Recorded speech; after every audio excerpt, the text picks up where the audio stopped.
What's going on? Today we're doing a little basic maintenance on the Outlander Sport. I'm about to hit 60,000 miles, so we got an oil change lined up, tire rotation, and we're going to be changing the gear oil in the transfer case and the rear differential. And those are what I'm going to be going in depth on because there's so many videos out there about how to change your oil, how to do your tire rotations. I'm not trying to compete with anybody. There's fantastic videos already out there. This is the all right, so we're done with our oil change and tire rotation. So now I'm just going to go over the tools that you will need to do the rear differential. I'm going to start with that, and then I'll do the transfer case after. So for the drain plug, you need a 10mm hex socket. I did not have one of these, so I had to go out and buy one. It was, $7 or something, not bad at all. And then for the fill plug, you'll need a 24mm wrench. I would definitely recommend getting this over like a crescent wrench just because it's a little bit thinner. It's a pretty narrow spot we're gonna have to fit that into. Then for your gear oil, I'm using Mobil 1 75W90 gear oil. It's equivalent to the recommended one from Mitsubishi. And then also a drain pan would be really useful to have. And then I would also, I'm using a transfer pump to drop down in here and then feed it up into the actual fill hole, but I would recommend getting a bottle that has a pump on top or that. Alright, so we're at the back of the car. Here's our rear differential. So first we're going to crack the fill plug, because if we can't get the fill plug open, we don't want to try draining it right there. So there's our 24mm bolt, so we're going to crack that off first, and then as long as that comes off nice and loose, then we'll use our 10mm hex on the drain plug, and we'll drain the differential out, fill plug. And we're gonna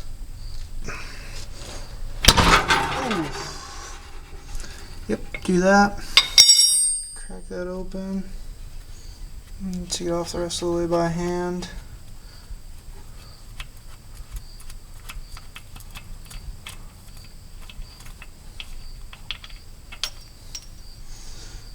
Washer that fell off with it.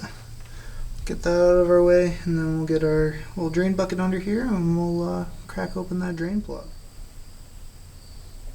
There's our drain plug. Same thing, we're gonna crack that open. Punch the exhaust again.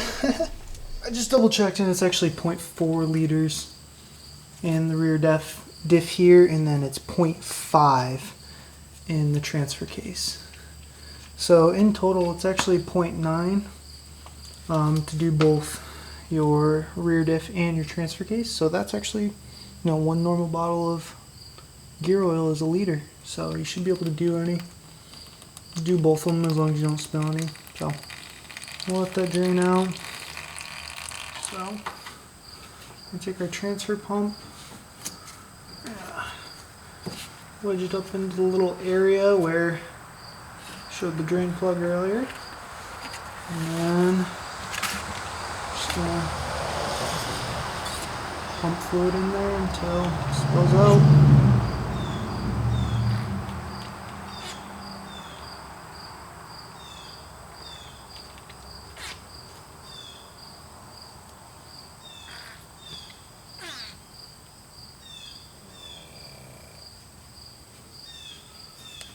Alright, it's starting to drip out, so it sounds like my bottle. Alright, so now we're going to crawl under the front of the car and we're going to do the transfer case. So there's this little plastic shield right here, right behind the oil pan, and we're going to have to remove that so we can access the drain plug and fill plug for the transfer case, which is mounted right up around here, right behind the transmission. So in order to get this little plastic skid off, we need one 10mm bolt, and then we have 9 plastic clips. 1, 2, 3, 4, 5, 6, 7, 8, 9. And with those, we can just use a small flathead screwdriver. We'll just pop it right in there.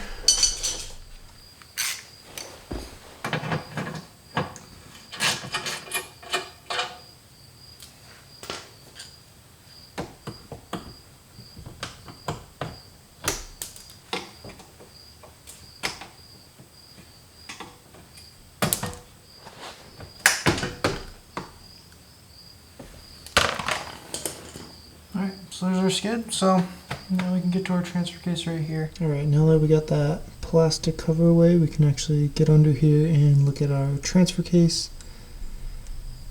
Just for reference, where's my hand? This is driver's side. Over here is passenger side. So the fill plug, it's going to be this little guy right here. It is a 17 millimeter bolt. That is the fill plug. So again, we're going to start with the fill plug first, make sure we can get that cracked open. And the drain plug will be right here. That's going to be the same exact 10 millimeter hex key that we use for the drain plug in the rear. Ended up having to use a breaker bar, but we got our fill plug off, and then we cracked open our drain plug. So we'll just get our little drain pan underneath it. We'll just take this off the rest of the way by hand.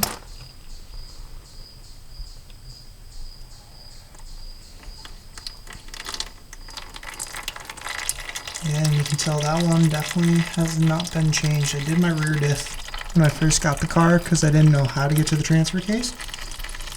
But now that I know how to get to my transfer case, I wanted to do this, and I'm glad I'm doing it. Cause there we go, guys. We're all set. Did our oil change, tire rotation off camera, like I said. Went in depth doing the rear diff and the front transfer case. If you got any questions, just leave them in the comments. I'd be happy to answer and try to help out any way that I can. I would definitely recommend doing the service yourself if you have a garage. You know, so you can jack up your car, get a little higher up off the ground. You can do it without, it's just going to be pretty tight space. The rear diff isn't bad. I did that last year without jacking the car up. The transfer case, I personally wouldn't want to do without being able to jack it up to get that extra space under. But I mean, you could do it if you were in a pinch.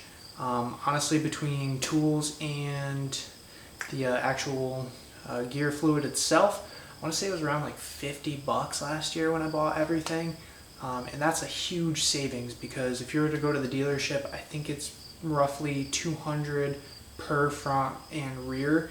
So probably after tax it'd be like $450 to have this service done at a dealership.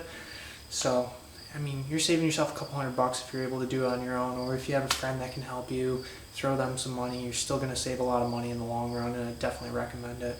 So thanks for checking out the video. Like I said, any questions, just throw them down in the comments. I'd be happy to help out with whatever advice I can give based on my experience that I just had. But we'll catch you on the next one. Thanks for watching.